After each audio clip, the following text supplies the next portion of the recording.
आपण म्हटल्याप्रमाणे की आज कुठल्याही महापुरुषाची जयंती साजरी करण्याचं एक हिडीस स्वरूप समाजासमोर येत आहे। एक जयंती साजरी करायची, त्याला वर्गणी जमा करायची।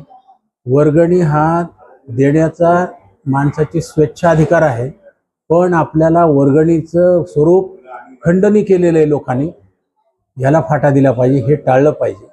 नंबर 2, जिथं महापुरुषाचं तुम्ही स्मारक केलेलं आहे, स्टेजवर त्यांचं पुतळा बसवलेला आहे, मंदिर केलेलं आहे, त्याचं पावित्र्य आपण प्रत्येकाने ठेवलं पाहिजे।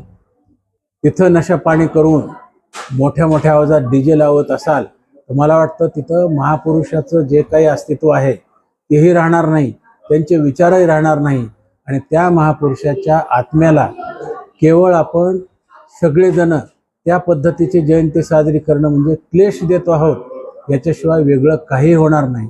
तर ह्या